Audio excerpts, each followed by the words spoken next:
नेपाल ने आखिरकार किस तरह से चाइना को आईना दिखा दिया है। बालेन शाह के दूत ने कैलाश मानसरोवर पर क्या ऐसी बात कही जिसे सुनकर ड्रैगन लाल हो जाएगा, गुस्से में आ जाएगा।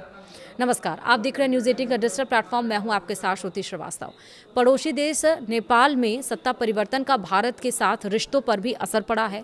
बालेन शाह प्रधानमंत्री बनने के बाद नई दिल्ली के साथ रिश्तों को सुधारने की कवायद शुरू कर दी है और इसी के तहत नेपाल के विदेश मंत्री शिशिर खनाल भारत की यात्रा पर पहुंचे हैं। उनकी यात्रा को भारत के साथ रिश्तों को मजबूत करने के प्रयास के तौर पर देखा जा रहा है। कैसे, वो विस्तार से समझिए। दरअसल नेपाल के विदेश मंत्री शिशिर खनाल ने भारत नेपाल संबंधों को ऐतिहासिक, सांस्कृतिक और आर्थिक रूप से बेहद महत्वपूर्ण बताते हुए कहा कि दोनों देशों के रिश्ते केवल भौगोलिक पड़ोस तक सीमित नहीं है, बल्कि साझा नदियों, पर्वतों और लोगों के गहरे जुड़ाव पर आधारित है। उन्होंने कहा कि नेपाल भारत के साथ अपने संबंधों को और अधिक मजबूत बनाने के लिए प्रतिबद्ध है और दोनों देशों के बीच मौजूद लंबित मुद्दों का समाधान संवाद और कूटनीतिक प्रक्रिया के जरिए निकाला जा सकता है।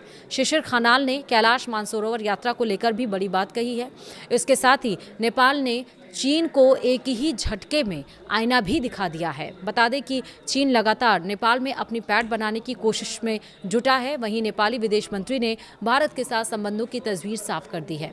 नेपाल विदेश मंत्री खनाल ने कहा है कि नेपाल की वर्तमान सरकार देश की नई राजनीतिक वास्तविकताओं का प्रतिनिधित्व करती है और वह भारत को पिछली सदी के नज़रिए से नहीं देखती। उन्होंने ये भी कहा कि आज भारत एक उभरती हुई आर्थिक महाशक्ति के रूप में सामने आया है और नेपाल इस बदलते भारत को करीब से देख रहा है। उनके अनुसार दोनों देशों के बीच सहयोग की संभावनाएं पहले से कहीं अधिक व्यापक हैं और इस दरमियान खनाल ने मीडिया की भूमिका की भी सराहना की है। उन्होंने कहा है कि नेपाल और भारत जैसे जीवंत और विविधतापूर्ण लोकतंत्रों में मीडिया लोकतांत्रिक मूल्यों को मजबूत करने के साथ साथ दोनों देशों की साझी यात्रा की कहानी को आगे बढ़ाने में महत्वपूर्ण भूमिका निभाता है। बॉर्डर इशू पर क्या बोले हैं खनाल, वो भी समझिए। भारत नेपाल सीमा पर हाल में चर्चा में आए मुद्रा और सीमा नियमों के मुद्दे पर सफाई देते हुए नेपाल के विदेश मंत्री ने कहा कि यह कोई नया कानून नहीं बल्कि 1970 और 1980 के दशक से लागू प्रावधानों का ही विस्तार है। उन्होंने स्पष्ट किया है कि नेपाल का उद्देश्य सीमा के दोनों ओर रहने वाले आम लोगों की आवाजाही या भारत से आवश्यक वस्तुओं की खरीदारी पर रोक लगाना नहीं है। खनाल ने कहा कि खुली सीमा का कुछ तत्व गलत गतिविधियों के लिए दुरुपयोग करते हैं, इसलिए प्रभावी सीमा प्रबंधन आवश्यक है। यह कदम केवल ऐसे दुरुपयोग को रोकने के लिए उठाया गया है। कैलाश मानसरोवर मार्ग और सीमा विवाद पर भी नेपाल ने अपना रुख स्पष्ट किया है। नेपाल के विदेश मंत्री शिशिर खनाल ने कैलाश मानसरोवर यात्रा से जुड़े भारत चीन समझौते और विवादित भूमि के मुद्दे पर कहा कि नेपाल ने अपना आधिकारिक रुख भारत और चीन दोनों के सामने रखा है। उन्होंने ये भी कहा कि हमारा स्पष्ट मानना है कि संबंधित जमीन नेपाल की है और यह उसका लंबे समय से रहा आधिकारिक दावा है। खनाल ने कहा कि नेपाल भारत सीमा से जुड़े कई विवाद ऐतिहासिक विरासत का हिस्सा हैं और मौजूदा सीमा 1816 की सुगौली संधि पर आधारित है। उन्होंने जोर देकर कहा कि ऐसे सभी मुद्दों का समाधान दोनों देशों के बीच बातचीत और कूटनीतिक तंत्र के जरिए ही निकाला जाएगा।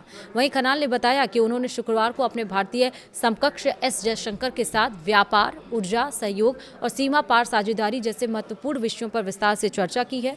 उन्होंने ये भी कहा है कि दोनों देशों के बीच आर्थिक और रणनीतिक सहयोग को और बढ़ाने की आवश्यकता है। भारत और नेपाल के बीच लंबित मुद्दों, विशेष रूप से सीमा विवादों के संबंध में विदेश मंत्री ने कहा है कि दोनों देशों के पास संवाद के कई स्थापित तंत्र मौजूद हैं और इन्हीं माध्यमों से समाधान खोजा जा सकता है।